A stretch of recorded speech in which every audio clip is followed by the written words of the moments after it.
There is not a single good moral action that any religion espouses that cannot be practiced without that religion.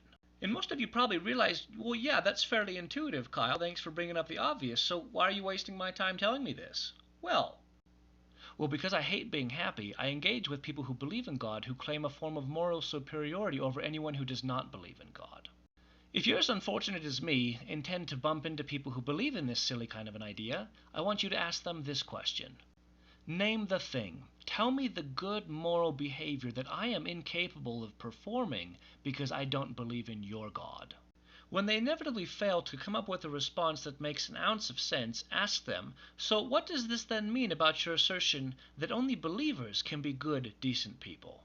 It's typically at this point in the conversation, the theist, despite not having any sort of an argument to support their claim, will somehow, magically, still appear to come to the conclusion that, nope, they're better than you because they believe in Jesus. The word obsolete is defined as something that is no longer in use or no longer useful. But what do you call something that, while being obsolete, still actively causes great harm? Whatever that word is, it's synonymous to Christianity. My argument shakes down to something very simple. If we can have all of the good without the bad, why in the fuckface would we not opt into that reality instead of the one we're currently perpetuating? Imagine that you're buying a car and you narrow it down to two options. Car number one has some nice features, but it's also been known to explode when you drive past gay or black people. Car number two has all of the desirable features that car number one has, but it never explodes. Which car should we choose? I don't know. I think they're the same. So we've established that religion offers nothing good that we can't have without religion. But does religion do anything evil that can only be done in the name of a religion? How about the community of people who believe that the clitorises of baby girls should be cut off because God doesn't believe that their sex should be pleasurable? That's an exclusively religious community.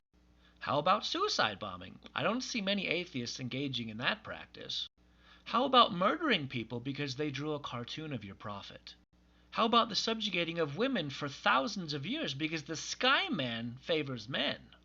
I'm going to make this very simple. The warm fuzzies that you get to feel when you're at church singing happy delusion songs is paid for by the suffering and lives of other people, and you should feel like shit for perpetuating a belief system that operates in such a way.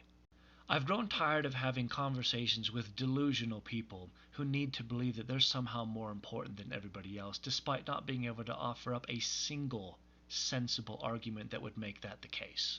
The perpetuation of religion is the perpetuation of suffering, and you do not have a fucking argument to make that untrue.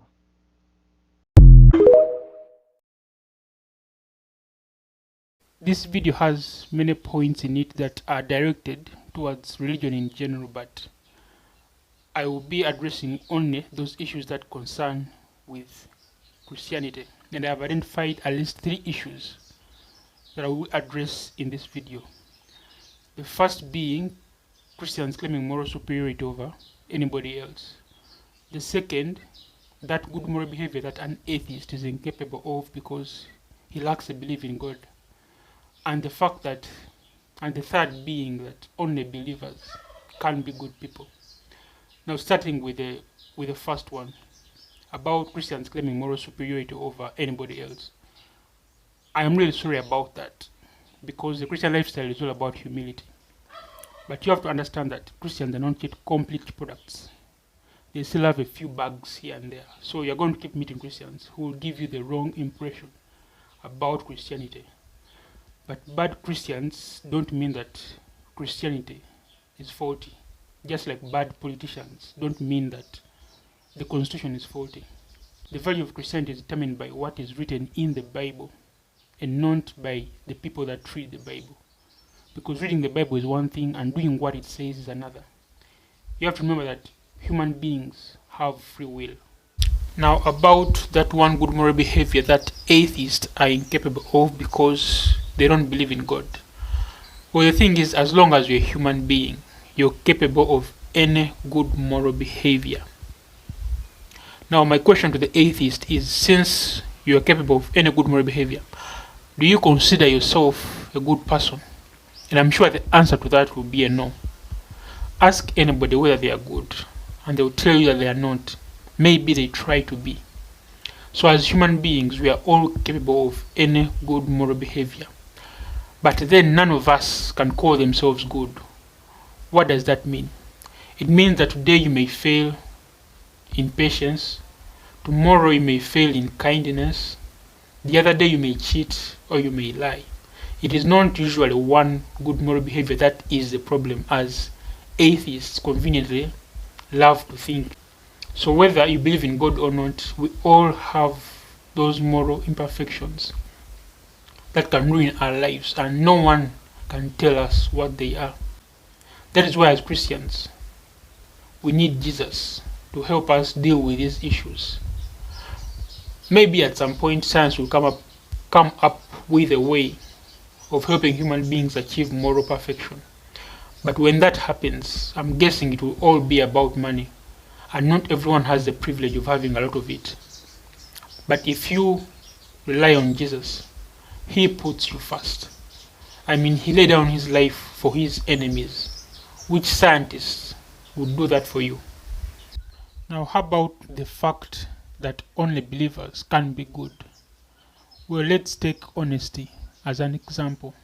Without ever opening the Bible, we all know that honesty is the right thing to do. It is the good thing to do.